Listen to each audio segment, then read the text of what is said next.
Mike. So this is London Tech Week, but as we talk about tech and things that we can't really see, we sometimes also forget there is another thing that we can't see, but it's very, very important when it comes to sustainability: energy, as well as the infrastructure that supports us right around it. Because without the infrastructure, a lot of the tech won't happen, and all of the energy systems that we're looking at won't happen either. That is why I'm very happy to actually have Mr. Tim Rockel, who's flying all the way from Singapore to join us today in the UK. We give it a good excuse to come and soak up the energy here in the UK ecosystem. So he's part of the he founded Energy Strat Asia in 2019. He's based in Singapore. They help overseas and local companies to identify new markets, especially in the specialist energy sector, and also in the mobility and infrastructure space. And for Tim, for example, he spent almost 20 years in KPMG before moving to Singapore, and has a lot of relationships with different stakeholders across the Singapore and Southeast Asia ecosystem. If you have some time later, there is a QR code here called the Singapore Investment Clinic. You can see a course on the opportunities in Asia for infrastructure that will be hosted Tim to share some of these ideas on how companies in the UK can capture those opportunities in the part of the world. So Tim has a lot of experience, and he has kindly brought together a wonderful panel of speakers to share with you some of the innovation and commercial advances in Asia, and to pinpoint some areas that you should be focusing on if you're interested in the energy and infrastructure space. So over to you, Tim. Thank you. Thank you very much, Zilin, and hello, everybody. And I'd like to thank EDB for inviting me to run this panel, and Zilin and his tremendous team. For those of you who don't know, Zilin's based in Paris but looks after most of Europe, and he's got a very good team working with him. So I'd also like to thank the panelists. I let them introduce themselves one by one, far better for them to introduce themselves. When we look at the title up here, infrastructure, technology in Asia, it seems quite narrow. But when you think about it, when you think about energy to power cities, the built environment, mobility, and the huge decarbonisation challenges, and let's not forget that Asia is still a region that's growing rapidly, and the challenges of powering regions that grow rapidly and making sure that quality of life, so you're bringing everybody up. There's a lot of poverty, there's a lot of people who haven't got access to energy or facilities. And cities are very different in Asia. You have the big metropolises. People will think of Manila and Jakarta. Jakarta's so big, they're even moving the capital. But what's not often thought about is secondary cities. So if you take the Philippines, for example, they have 2 metro systems, both of them in Manila. But they've got plenty of other cities that people are flocking to where haven't even got really integrated bus services. So this huge challenge of enabling people to come to cities, to move around these cities, to live lives. We heard this morning about from Cisco about how 50% of the world's population still doesn't have direct access to the internet, and the huge GDP gains that can be made. And even in the United Kingdom, he was talking about 150 billion pounds, I think, of GDP that could be increased just by bringing people onto the internet. But I'm going to, before we break down the session, let me introduce the panel. I'm going to let them introduce themselves one by one. Perhaps we'll start at the far end and then work our way this way, if that's okay. But welcome, panel. Okay, well, that's very kind, Tim. Thank you for allowing me to start first. I'm really looking forward to discussing the topic with you all today. My name is Derek Murray. I work for a international engineering management and development consultancy called Mott MacDonald. Some of you may be aware of Mott MacDonald from the United Kingdom. About half of our 16,000 colleagues are based in the United Kingdom across the built environment, transport infrastructure, energy and international development, as well as water. My role for Mott MacDonald, and highly qualified, I hope, to talk about the topic today. I'm based in Singapore, which is a bit of a regional hub for us across the 10 ASEAN countries and East Asia. For us, that's a focus on Korea, Japan, and Taiwan. And my role is to help government clients in terms of policy and strategy when it comes to their implementation of technology in infrastructure. So I'm looking forward to sharing today quite a bit around how that's changed in my experience in the last 8 years in that part of the world. I won't say anything more because otherwise we'll be here for the afternoon. So over to Phil. Okay, thanks. Great to be here. My name's Phil Blythe. I'm a professor in intelligent transport systems at Newcastle University. But until this time last year, I was chief scientific advisor down at the Department for Transport in London. So anything science, technology, engineering, any emergencies, COVID, they're all part of my remit. So really trying to understand, that horizon scanning, what's the new tech, what's the new science coming over the horizon, how could it be nurtured and used to deliver better transport and smart cities. In terms of Singapore connections, Newcastle University has a campus in Singapore, and many, many years ago when I was a young researcher, I helped design and develop the ERP system in Singapore in the mid to late 90s. Thanks, Phil. And thanks, Tim. It's really good to be here. I'm Dr. Amy Hohadel, and I'm the director of the global program at Connected Places Catapult. Our Catapult is the UK Centre of Excellence for Mobility and the Built Environment. We work across the UK, all of the cities and places across the UK. We talk about places a lot rather than just cities sometimes, because we think about places where there's connections, intersections. So even places like airports, train stations, hubs of activity, these begin to become really intense places where people are crossing, where data is crossing, where services and goods are crossing. And so we think about places and what does transportation and the built environment mean for those places. Now, I'll add a caveat that I'm not a tech expert. I don't know if the organizers of London Tech Week knew that when they asked me to talk, but I do have a passion for cities. And so thinking about the tech that you guys do, and then what's the best application for that in a city to try to achieve some of the imperatives that we're faced with right now. And so my team at the Catapult takes a lot of the work that we're doing across the UK, and we work with partners around the world, including in Singapore and across Southeast Asia and Asia, to deploy that technology, to test it with partners, to show people the art of the possible with innovation and technology to improve the lives of our cities. So I suspect I'll be talking a lot more about that. And then I just wanted to say that I'm really pleased that I'm here to represent half of the human race for women. Very good. Great vote for diversity there. Fantastic. So Mark Ainsworth, I have been in the energy business for over 40 years. I have invested quite a few billion in sustainable energy infrastructure, but there's a hell of a lot more that needs to be invested in the next few decades. I spent a lot of time working for Shell. I was the head of new energies in Shell, investing in virtually everything you could invest in to reduce the carbon footprint of the company and of its customers. And since retiring from Shell a couple of years ago, everything I work on is energy transition related. One way or the other, I'm on the board of various exciting companies. I do a lot of advisory work. I've got an advisory business that's actually in Singapore, which helps boards and CEOs think about how to transition their businesses to a net zero carbon world.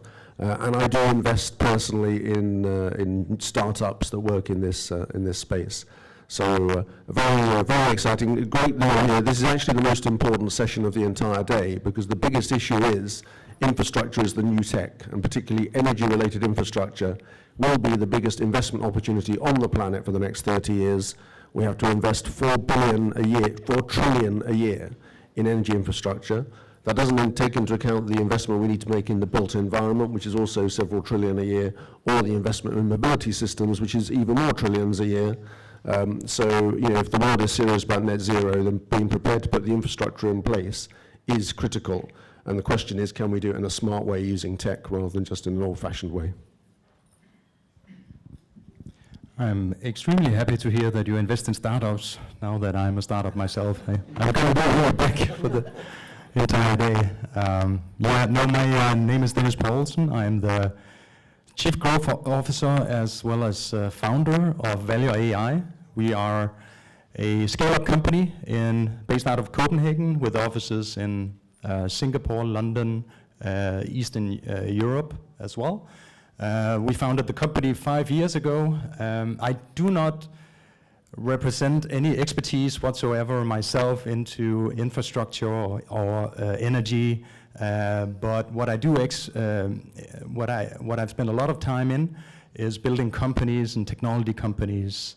With Valia, we are using AI to try and help innovators, investors around the world understand all of the innovation opportunities that keep on popping up around us with a faster and faster pace all the time. We can only fathom as much as we can as human beings, and technology should be made to allow everyone to better understand the opportunities that are in the marketplace. So Velia uses AI to basically source information on new innovations around the world, and we also use AI to then try and help companies understand how that they can take advantage of those innovations and how those innovations fit with their challenges. So, yeah. Thank you so much for inviting me here. Good. Thank you very much, panel. And I'm going to ask Amy the first question, so we'll pass that mic down. Thanks, Amy, for bringing up the diversity issue, and I was well aware of that as I was forming this. It's something we do at BritJam. So both myself and Derek at the end there, we're both chairman of business committees at the British Chamber of Commerce in Singapore. And actually I was stepping into Mark's shoes because Mark was the chairman of the Energy Committee before me. And one of the things we always strive is diversity, and not just gender diversity, but making sure we've got links to people from what I call Singapore Inc. And I see we've got a very diverse audience as well. So, you know, please feel free for this, you know, the last session of the day, you know, don't just sit there and listen. If you want to say something or make a comment, put your hand up. If I don't see you, let me say something. I can grab my attention. And with that, we will crack on. So I want to break the session down into 4 parts, really. First of all, looking at innovation in infrastructure and smart systems, looking at urban planning, mobility, and the built environment. And then secondly, looking at what project developers are doing in projects. And with innovation coming along so rapidly, I think somebody this morning said that it hadn't updated their strategy. It might have been the UK government, actually, but hadn't updated their strategy since 2017. You know, when you think about the advances that have happened, you know, we didn't know what Zoom was, even though we knew about video capability. We didn't know about Zoom until about 2 years ago. So, you know, huge advances coming along. And are people integrating those new advances into projects? And infrastructure projects can take decades. And quite often when a project's signed off, by the time the project's built, technology's moved on. So let's take a look at that. And then finance. Finance works very differently in Asia to the West, where a lot of infrastructure projects are publicly financed, whereas I would say in the West, there's a lot more private finance going into projects. So kind of we'll look at the difference there. And then look at the R&D to commercialization journey and what are the opportunities, particularly within the Southeast Asian region. So with that, Amy, there's a lot there in topic number 1, right? So if you just take infrastructure, built environment, smart systems, mobility, this decarbonisation, kind of, where do we start? Well, kind of, you must have thought about this as head of Connected Places. Kind of, have you started to prioritise where you think you can make the biggest gains?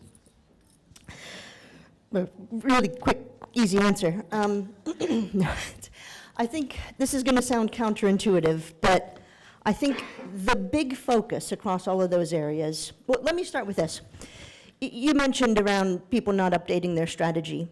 And, you know, there are places, this is not uncommon. I mean, the way that we used to run cities, and we're still running them in this way in some part, is cities update their strategies about every 5 years. I mean, that's how cities were run, and that made sense.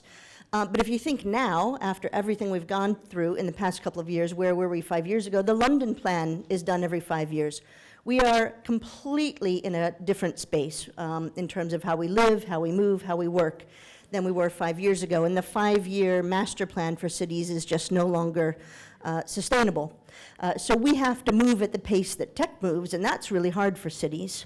So when you talk about these big topics like the built environment, mobility, urban planning, I think we need to reframe it if we're going to think about where we're going to focus. And the counterintuitive part that I mentioned is that I think the focus at the outset should not be on technology. So I think what we've learned over the past couple of years is that, I'm going to quote someone that some people in here might have heard before. There's a rather eccentric architect named Cedric Price, if anyone knows of Cedric Price. He's a bit of a patron saint of the catapult, and he said, technology is the answer, but what was the question? And I think that's what we have to keep in mind. So we've got the tech. I mean, you walk around here and we've got all the tech that we need to solve a lot of problems. The question is, we're living differently. So when we think about urban planning, we're working differently when we think about the built environment. We're moving differently when we think about transportation. And moving forward, I think everyone has a different idea now of what we want those things to be. So we need to start with the big questions. For example, if we think about transportation, we've got parking problems, so we would draw a logical conclusion that, oh, we've got technology for that. We can have a smart parking app. But our mindset has changed. Now we want to think about the future of mobility, not just single source solutions. We want to think about how do we move around the city? How do we move around with our families? What kind of spaces do we want to live in, green space? And for me, I mean, I gave the caveat that I'm not a tech person, but I know that the tech will follow. So I think the absolute first place we have to start is reframing the entire question, which is not an easy answer. But I also think there's one horizontal that's going to cross through all of this, and that might be also a good place to start, which is net zero and decarbonization.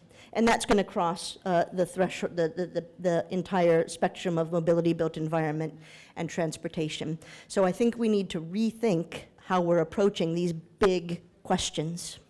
Thank you, Amy. And I found out in my career it's always very dangerous when people say that they don't know anything about particular topics like tech. You know, it's like a golfer who says a sort of 24 handicapper. Yeah, you're never going to win. So, but thank you. But Mark, you're now advising boards on their decarbonisation strategies. I guess when you were at Shell as well, you were kind of one of the, I know a lot of the digital innovation kind of was funneled through yourself as well. So things have moved on, right? We're going from a digital strategy to a decarbonisation strategy, and then how does tech help us in that?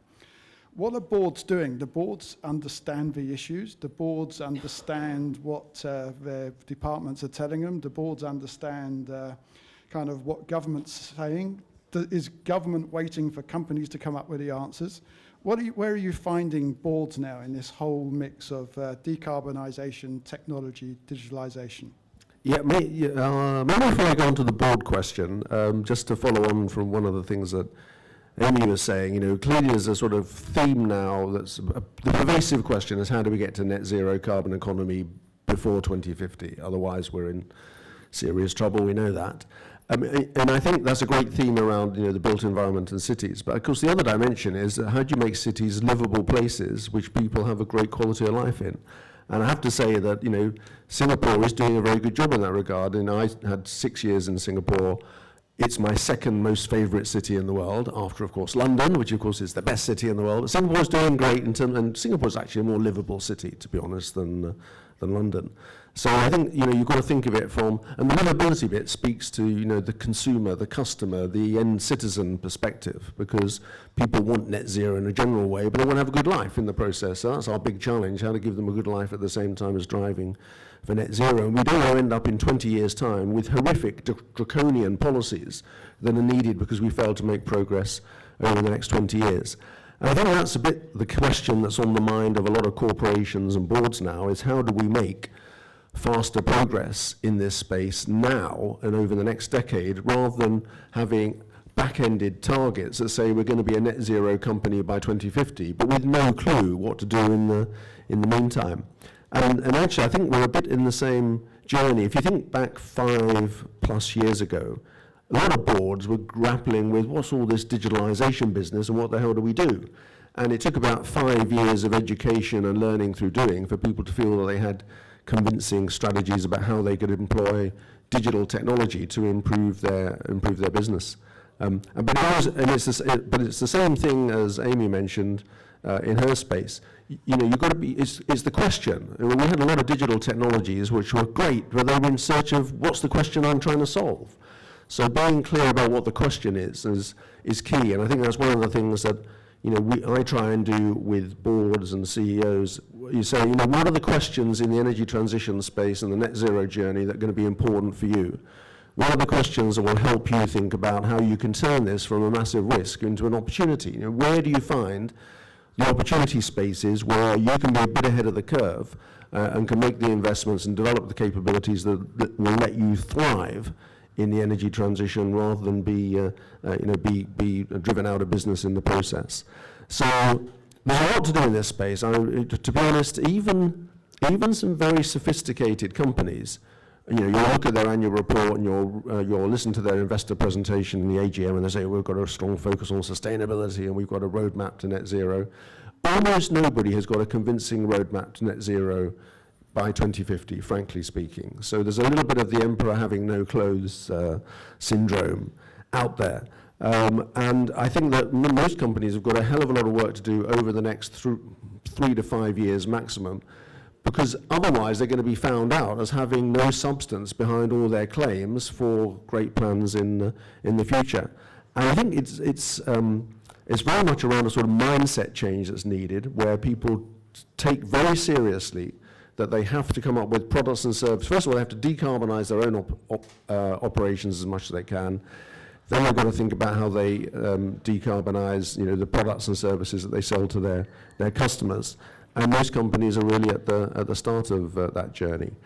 All of this requires, incredible, infrastructure investments, as I mentioned at the very beginning. I mean, these are, by historical standards, very large investments. Typically, in the energy industry as a whole, the annual investment in energy infrastructure over the last 20 years has been between $1 and $2 trillion per annum. That needs to ramp up to between 3 and 4, at least possibly 5 trillion per annum over the next 20 years, which is a hell of a challenge. I mean, do we even have the people to do it? Do we have the capacity to do that? And it also needs big infrastructure investments in other sectors, like the built environment, like mobility. And I think, particularly the stuff that Amy does in the built environment, thinking about investments, is tremendously important, because that's one of the hardest sectors to decarbonize, is the built environment. You've got a lot of inertia in that space. So all of this, I think that, Tim, to answer your question about what do boards think, they think they have a problem. They don't really know they have a lot of opportunities yet, but we're trying to help them to understand that. And most of them don't yet have credible plans to get to net zero, and that's something that is going to require a lot of work over the coming few years. Yeah, thank you, Mark. And I'm going to ask the next question to Phil, who, just as a reminder, people who joined the room, was the Chief Scientific Advisor to the Department of Transport. But one of the things I've been finding as I talk to companies about their own decarbonisation strategies is they say, right, we're going to get rid of our car fleet. We're going to move from the combustion engines into electric vehicles. And then they say, hang on a minute, there's not a lot of choice in electric vehicles, and they're very expensive. And where do we get the energy from? And there are some vehicles that just can't be replaced right now. So even looking for quick wins there, it very quickly becomes an ecosystem issue. But Phil, where did you see, when you were working with the government, some of the easy wins? Perhaps you can talk about the scale of doing all of this, and if you can talk about opportunities, that would be great as well. Okay, well, I think the easy wins are trying to decarbonise the car vehicle fleet. In the UK, for example, about 28% of domestic greenhouse gas emissions come from transport, and out of that 28%, over 85% come from road transport. So that's the low-hanging fruit. And we've proven technology-wise that it can be achieved using battery electric vehicles. Challenge being whether we have enough resources to do that for the whole world, and also whether you can build them quickly, build the energy infrastructure to support that. And I think this comes back to the point Mark was making about, all these corporates making wonderful stories about going to achieve net zero. If you think about COP26 last year, all the governments came out backslapping themselves at the end of the day saying, haven't we done well? Technology is going to solve all our problems. It ain't. It is not. Technology will help without a shadow of a doubt. Things like electric vehicles, electric vehicle charging. But you need some really fundamental changes in behavior, thinking about how we do transport and logistics as well. If you just replace every metal box on the road that's powered by diesel or petrol and replace it by electric, the inefficiencies of congestion, everything else is there. So we need to get people to think about other sustainable modes of mass public transport as well. And I think that's absolutely critical. And Going beyond the battery electric, and I think the real concern is with the sort of ambitions in the UK. We're talking about by 2030, you cannot buy an ICE vehicle anymore. By 2035, you cannot buy a plug-in hybrid. I'm not convinced that the OEMs, the car manufacturers, are going to be able to make the number of vehicles that are required to provide that vehicle churn we have at the moment. And I still think there's a disconnect between the energy systems that need to deliver on that and what is needed from transport. We need to know for every mode of transport that there is an energy vector that can deliver at the right price, at the right scale, make sure it's not decarbonized or have other harmful effects on the individuals and on society. And there's some real challenges there. Electric alone, and if you listen to the DFT, they want to electrify everything if they could. They can't, but that's what they'd like to do. You've got to look at the other modes. So sustainable aviation fuels, things like hydrogen for hard to decarbonize larger road vehicles and off-road vehicles. Maritime, that seems to be the way, possibly with ammonia in the UK. And even trains, we've got to look at where we don't have to electrify all the lines and can look at battery hybrid and hydrogen hybrid and aircraft as well. The other point I'd just like to pick up on is the point about tech, imposing tech on people. So many transport technologies have failed because it's been a technology push rather than a user pull. You've got to get the users involved. You've got to get them to understand what they need, what their aspirations for a system are, and design the system around them. They'll use it, they'll exploit it, they'll get other people using it. If you impose something on them, then it's much, much more tricky. Thanks, Phil. I mean, it's really interesting just looking at electric vehicles by themselves in terms of like, who makes the money, how do you make the money? It reminds me of broadband when the telephone company were ripping up the roads and putting broadband in, and then it was the over-the-top companies who made all the money. I just wonder if there's something similar going to happen with electric vehicles. I suspect there may well be, because at the moment the EV charging service companies are not making a lot of money.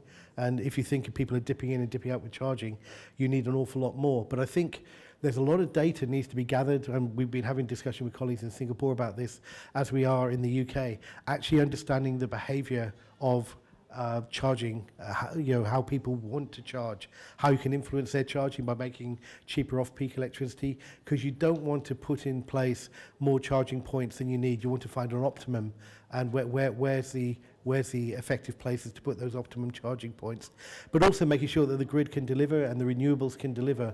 And I think there's still some question marks on that at the moment, and more work to do. Yeah, thanks very much. If you could pass the microphone there to Derek, but I'm going to ask the next question to Dennis. And Dennis, I'm going to keep the thing moving now. I'm really looking across this whole technology play and infrastructure projects, keeping them safe, but new technology coming in. Valua, you created this company and you've actually listed it in Denmark already. It's quite a young company, but you've gone as far as having a NASDAQ listing in Copenhagen. And that's something I've learned, is that NASDAQ's actually in Copenhagen helping companies to list, which I think is maybe a lesson for London there as well. But you've released a report in conjunction with London Tech Week. Perhaps you can talk a little bit about what's in that report, some of the technologies that you're seeing, and what are companies asking you to help them on their tech journey. And I'll let you share this mic.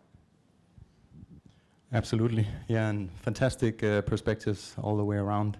I totally agree on the fact that we need to be more data-driven to understand the world that we're in, because I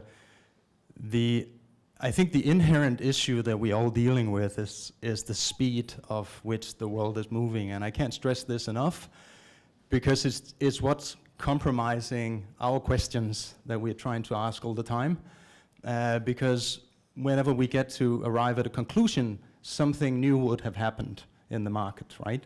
And in between those occurrences, we need to be able to go out and ask the consumers what is it that they want, and we need to decide as business owners and investors what is it that we believe in and what we need to invest in, and so forth.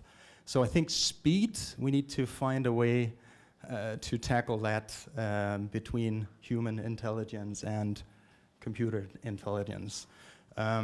So we release a ton of reports in Valua. As I said a little bit in my introduction, we try and look at the world and the data in the world by using AI glasses. that allows us to quickly. Could you please hold this for me? Thank you. Kind of cramping up in my hand here.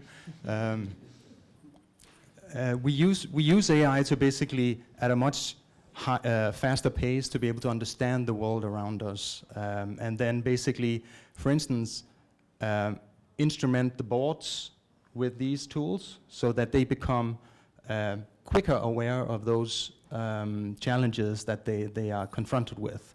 And I think the educational part of that is just tremendously important, because it is, in fact, as you pointed out when you asked the question, it is the boards that are consequently running the companies. They are asking the demands to the C-level suites, and the C-level suite will do what they have been told to do by the board. So for Velia, it is our most important purpose to help the world analyze the challenges that we are confronted with, and to help organizations, investors, universities spot those people in the market today that are trying to solve those important questions that are maybe not even here right now, but may come in the future. And I think that's the beautiful thing about entrepreneurs and the ones that are typically behind all of the innovations that we see in the world today, that they are sometimes a little bit ahead in the way that they're thinking, right? And so they would try and solve a problem that's maybe not even out there yet. But that gives them the edge, and I think that's also what we have seen in Velia, as we work with a lot of Global 500 organizations in Velia, and they are very motivated towards working with startups, because they do understand that startups have this edge in just leaning more into the future than the more established corporations with their very good core businesses. So coming back to your question, and sorry for making that intro a little bit long to that one, we did take a look at infrastructure in innovation. We took a couple of questions and challenges which we fed into the algorithm, and then on the basis of those questions, which were typically like 5-6 sentences, trying to grasp some of the issues that we are dealing with in infrastructure. And then what the platform did was to basically come out with a supercluster of all of the most apparent innovation currently in the market. And that supercluster we kind of grouped into subclusters and then found some interesting areas of innovation. None of these areas would be like mind-blowing or the first time you heard them, right? It's like 3D printing, that's one of the bigger ones, right? There's a lot of investment going into 3D printing just to make it much more efficient to build buildings. We were just talking just before the session here that one of the issues we have in infrastructure and innovation is the fact that we are dealing with brick and mortar for most of the situations, right? It's difficult to just take down a building and build a new building. So that's why we see technologists try to solve these problems by saying, hey, but you just need another technology, and then you can keep your building.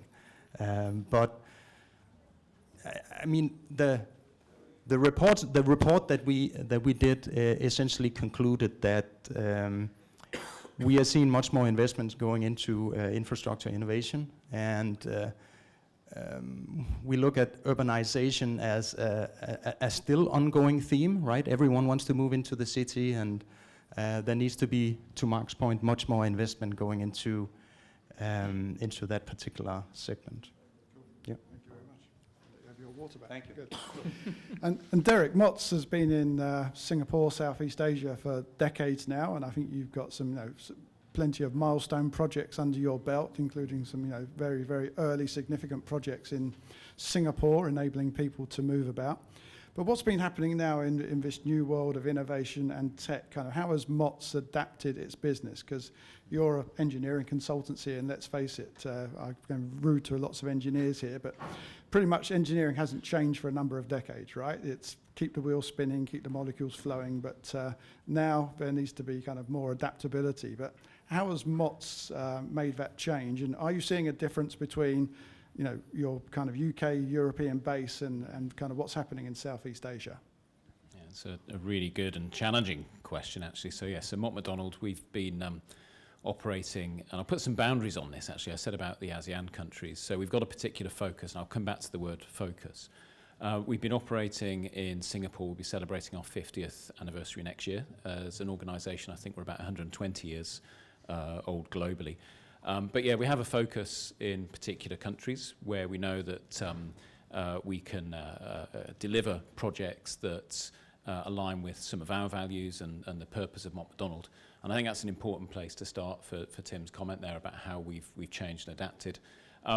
In the same region, in Thailand, where we have a particular focus on renewable energy, we set up our Global Renewable Energy Academy. I think it was back in 2015, quite early on. And for a global organisation where the centre of gravity has often been in the, I think you call it the kind of northern hemisphere, you know, to have a global academy set up in Thailand was an innovation in itself. But I want to come back to perhaps to procurement at the heart of all of this, Tim.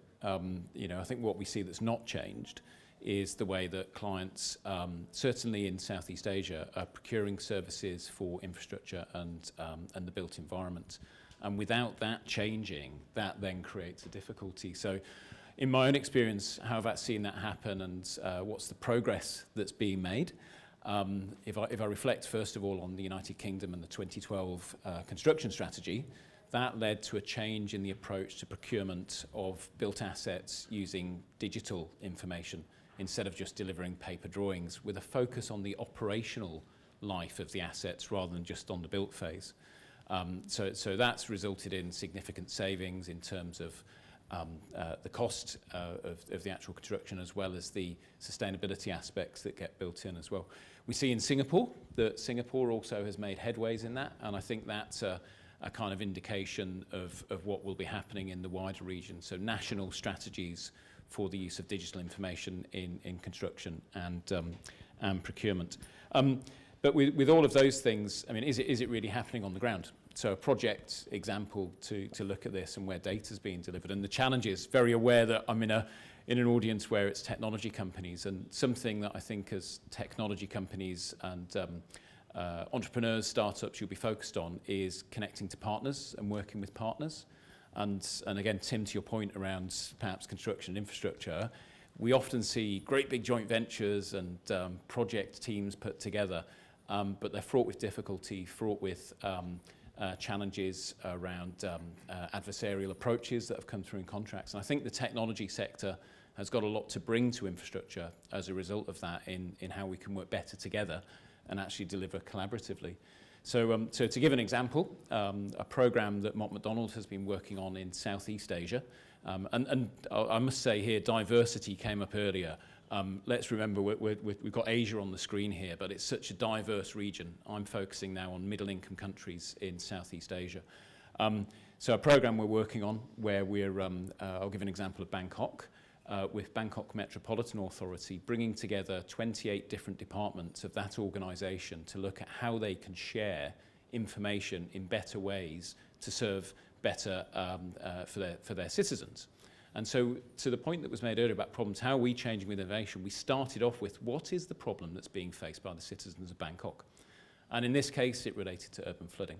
And so we've kind of wrapped that up with those 28 different departments to look at what information they can share together, as well as putting some pretty smart technology with radar systems to now provide a 2-hour nowcast about what's going to happen with the weather, which then helps in terms of planning transport movements and helps businesses get back up on their feet when flooding happens. And for those of you who aren't aware, the flooding is a major issue in our part of the world, as I'm well aware of, it is in the UK. So I think they're probably the main things that we're changing, Tim, in innovation. Can I just touch on skills while I've got the microphone? Because I think I'd just like to mention skills briefly. Yeah, skills came up this morning, so yeah, briefly on skills. Yeah. I think, you know, and this cuts across this traditional industry that Tim spoke about. We're no longer recruiting just graduate engineers. We're recruiting data scientists. We're recruiting information technology specialists, business analysts. And that's a challenge for us as an organisation. It's a challenge for the sector because there are no clearly defined career paths as there were with the traditional engineering profession. So that's something that I think the UK has very much led the way in, and we in Mott MacDonald certainly look back to the UK to say, well, you know, what are the next big things that are coming up? So this year, proud to say that we're starting in Singapore to bring in those new skill sets alongside those traditional professions and alongside upskilling those in our traditional engineering professions with the help of Singapore Economic Development Board to be ready for the future. Thanks. And you made quite a nice link to my next question to Phil, actually. And don't worry, Amy, I've got 2 more questions for you. So I'll be coming to you directly after this one back to Phil. So, yeah, plenty for you there. But, Phil, when it comes to data, I mean, what did you do when you were looking at data in relation to cities? And, you know, there's lots of, obviously, challenges around privacy. But let's focus maybe on the opportunities around data. And I know Newcastle has got a couple of centres, you know, including National Centre for Data. Perhaps you can touch on those and just talk about opportunities. Well, obviously everyone in government gets excited by smart cities and the opportunity of sensing everything and making sense of the data that comes in. But when you go and visit a lot of these cities and you go and visit the companies that are putting these so-called smart cities in, and you lift up a couple of stones, there's virtually nothing there. Quite often, it's astonishing how you can big up nothing. And also, because they're not very familiar with smart cities, you know, they're not very good at actually working out whether the data is any good. So rubbish in, as far as the sensor is gospel out, and you use it. So actually, from a skills point of view, getting data scientists and analysts to actually recognize that that doesn't make sense. I'm not going to accept that data. But that whole issue about all this data we can bring together and all the new learning we can get from that to optimize how we do cities, how we do transport, how we can make our cities more livable. In Newcastle, we have the Urban Observatory, which was funded under the UCRIC initiative from UKRI. And we've got tens of thousands of sensors measuring rainwater, measuring distances between pedestrians, air quality, energy in buildings, and the like, all coming into one centre and being analysed on a day-by-day basis. We've got I think, trillions of records now. And although it's my own university, I think it's one of the few true smart cities that exist at the moment, looking at the warts and all thing about how do we actually use this data, use it well, and learn from it. I think that's really, really important. You mentioned NICD, that's our National Innovation Centre for Data. That's, again, more to do with the skills.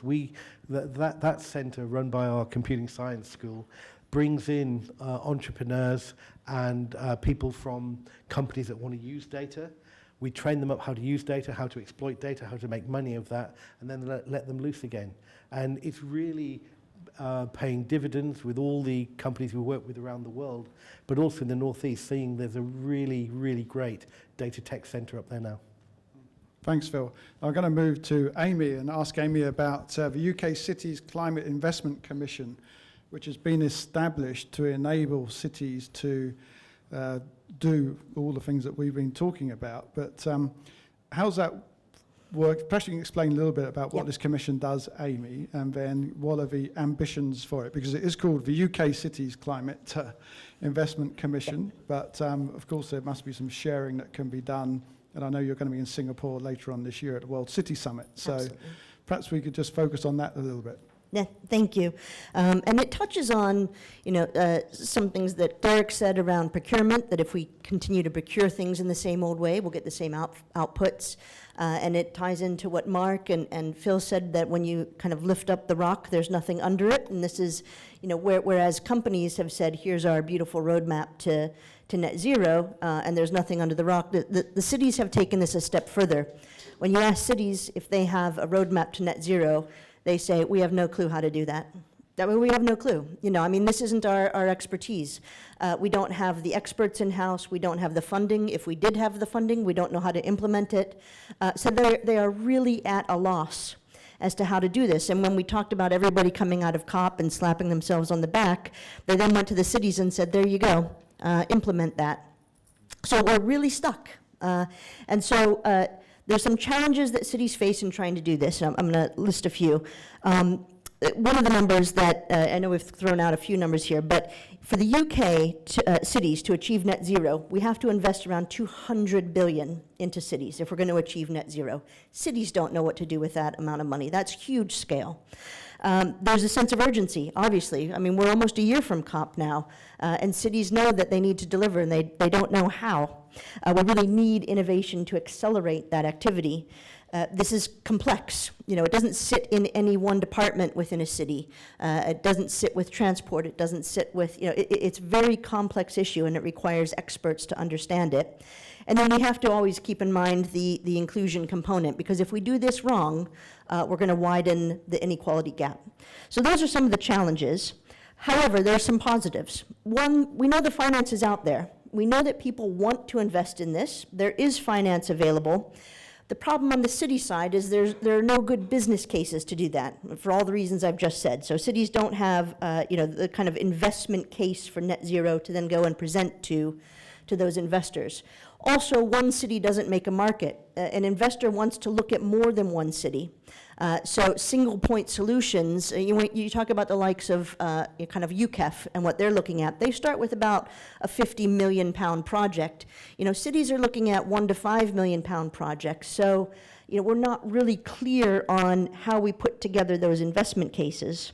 And then the expertise, so that's part of the role of the Catapult, to convene expertise. So, all that being said, what have we done?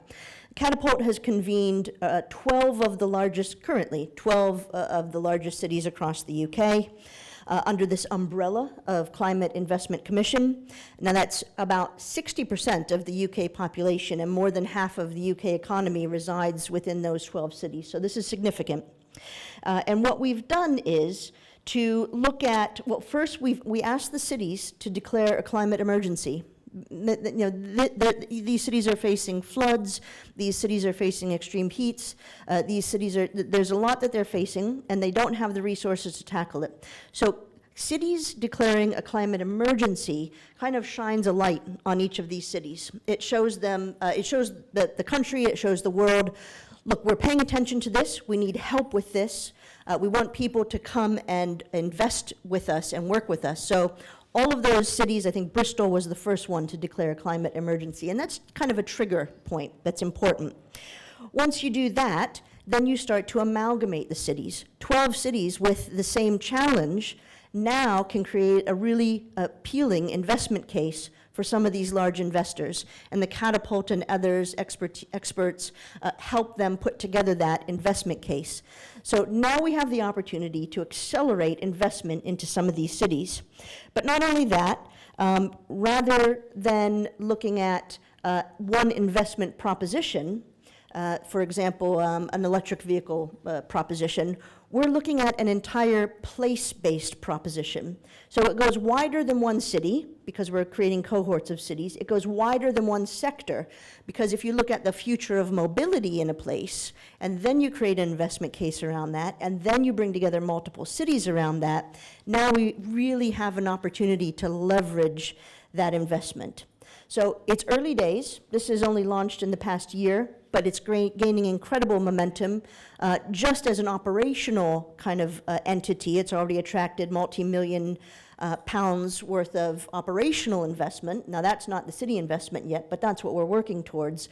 And since we've been talking about it, we've been flooded with, this is because every city around the whole world is dealing with this challenge. We've been flooded with requests of, how are you doing this? How can we do this? What do we need to do? And so we're early days. However, I've been thinking about this for my role in running the global program at the Catapult. I'm not just saying this because we're here. I honestly believe this. There is no better place to replicate this than across the ASEAN market. With Singapore as a leader, with things like the prosperity cities, the ASEAN city network, all of these different components come together really well across that region to try to replicate this. Then you have large-scale investment opportunities to bring to the likes of either UKEF or the Asian Development Bank. So I think that there's some real opportunity, and I'll end here, but as you said, I'm going to be at the World City Summit in Singapore at the end of July and beginning of August. August. We're going to be talking about this more there. We'll probably be doing some events at the summit around the Climate Investment Commission. So there'll be more opportunities to begin to talk about how do we share what learning we have so far with others. Thanks, Amy. I'm going to ask Mark quickly to comment just on the financing side, if you don't mind making this brief, Mark. Yeah, so I don't think there's any shortage of money that wants to invest in the infrastructure that we need for net zero. The problem we have and the bottleneck is, can you create the bankable projects that people can invest in? And to Amy's point, actually, it's really hard to construct a bankable project for decarbonising a city. It's just too difficult, in my opinion. I think, like any complex problem, you've got to break it up into smaller challenges. So let's have a plan to decarbonise that industrial park. Make it something that then a bank can give you project financing for, and then you're off to the races. Or can you have a plan to decarbonise your port in your city, or your airport, or the different component parts? And Singapore's doing quite a good job in that. We've got a number of great decarbonisation initiatives going on. And frankly, if you can't decarbonise in Singapore, where are you going to do it? Because there's, it's more manageable in terms of scale. So you can do it, but the knack here is to create the sort of bankable projects that people can invest in. I think there's a different set of challenges around how do you finance some of the earlier stage innovation, which we've all talked about that being important. Although I have to say, we know that a lot of innovation comes from small companies, but remember, 8 out of 10 startups fail totally. 1 out of 10 probably does okay, and 1 will be a star. So your success rate is low. So you need a flow through a lot of companies, a lot of ideas. There is more appetite to put venture capital money into anything related to climate change than I've ever seen before. That's quite a hot sector at the moment. I think for the very early stage innovation, taking stuff out of academia and into the venture world, there's a gap. It's often very hard for people to get funding for spin-outs from universities, and that's where government has to play a role in that. And then the other thing in terms of the financing is we shouldn't underestimate how important it is for governments to have policies that help in terms of funding, especially earlier stage stuff where you're learning as you go. And the bottom line is, in the UK is a leader in offshore wind. It wouldn't have been a leader if we didn't have a contract for differences system which backstopped the projects, made them bankable. It was a great policy. All the CFDs were struck at prices that are way below the wholesale price of power now. It's a fantastic win-win. So we need governments are prepared to think about how they can support investment in decarbonisation, whether it's built environment, mobility, or in other parts of energy infrastructure. Thanks, Mark. And I think this whole kind of R&D from universities to commercialisation has been affected by COVID. We know that's happened, particularly in a place like Singapore, which has got a small market, so you haven't got a ready large customer base to actually try ideas on. You can talk to a power company, but once you've spoken to Singapore Power, you've virtually done it when it comes to distribution, right? Whereas in the UK, you can talk to tens of companies and sort of access Europe a little bit easier. So personally, I think there might be a little bit of fallout post-COVID when these companies who have been sort of limping along and sort of taking grants are now suddenly facing the whole commercial world and reality and having to get out there. It'd be interesting to see how many of them thrive in that environment. We're coming to the end, but I do want to ask Dennis one more question. So Dennis came out to Southeast Asia in April. Was there any difference, Dennis, between what your clients are asking you in Europe to what they've been asking you in Asia? Did you spot any immediate differences? One of the things I spotted myself was it was actually 25 years since I was last time in Singapore when I arrived there with you. And 25 years ago when I arrived to Singapore, I came from a small farmer city in Denmark. I had not ever seen a skyscraper. I had not ever seen anything almost using electricity. I know that's an exaggeration, but it was really, really astonishing. And also just compared to the general development in Denmark at that point in time. So that was kind of mind-blowing. So I would say, back to your question, Tim, I think we've been online now for roughly 1 year in Singapore, so we've been speaking to quite a number of different Singapore companies. And I think if you just look across our entire customer base, climate impact is the #1 theme that everyone wants to investigate. And they're using our platform to deep dive into that and understand how can their business have a great impact on climate, right? What can they do with their current business to actually influence the climate positively? So that's definitely number one. We also talked, I think, Amy, you were mentioning the metaverse, and we've been talking about NFTs here early on, right? And the metaverse is a big thing, and also in Singapore, because it's one of those things that we don't really understand yet, right? So we are starting to ask questions about it, and we are seeing some early, perceptions of what NFTs are and what they can be used for.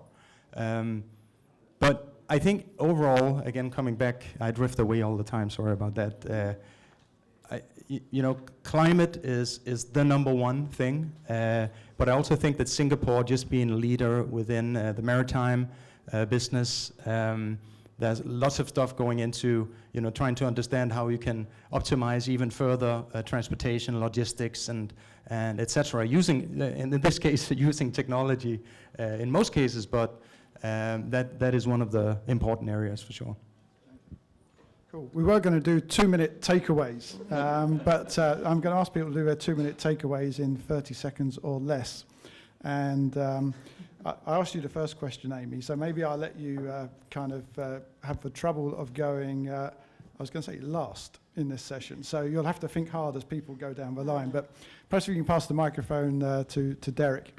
30 seconds, and I'm going to be looking at my watch. Oh, he's going to time it. I'm going to give a quick success story, and it's really reflection on UK and Singapore. So thanks to UK's Digital Trade Network, and this is for all the tech companies, I was able to meet a small UK-based organisation focused on satellite imagery solving problems of urban pollution and heat island effects.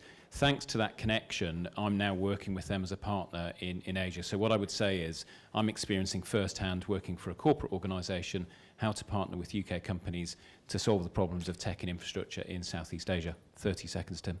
There you go. Thank you very much. And Phil? Okay, I may have sounded a bit negative in some of my answers, but what I would say is I'm really optimistic about innovation will solve a lot of problems. We saw that in COVID. I saw people repurposing their cameras on the street to actually measure the social distance between people and the like. And I think if there's some leadership, so the investors and the innovators know that if they work on a problem towards net zero, that there will be markets at the end of the day. That's really, really important. But my absolute takeaway is you can't do net zero on the cheap.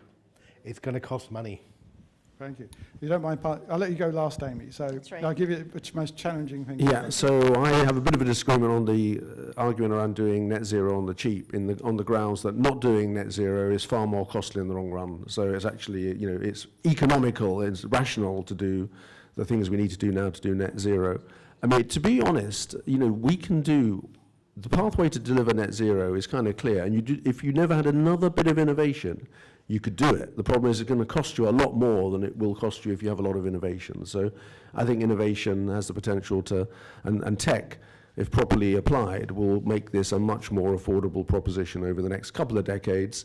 And in the end, it's critical we do that for all of the future generations. Dennis? Yeah, brilliant perspective. Yeah, 30 seconds. Yeah, 30 seconds. Yeah. My takeaway is that we need speed. We need speed, and we need scale, and we need to be data-driven, highly data-driven, in order to get to the results that we need in the time we have. And yeah, that's what I think. So Amy, if you don't mind passing the microphone to Amy, I've given you, it's tough going last, right? But I think you're up to the challenge. I'm going to use 10 seconds to make apologies as Mark is. I know he's off to catch a plane. I'm going to have to... That didn't count as part of my 30 seconds. I'm also going to make an apology because I'm going to run out of here and pick up my 6-year-old from school. However, here's my last thought. This isn't business as usual. Kind of as Phil said, this takes investment, takes money. This is not about competition. So this isn't about the UK coming to the Singapore or ASEAN market to compete.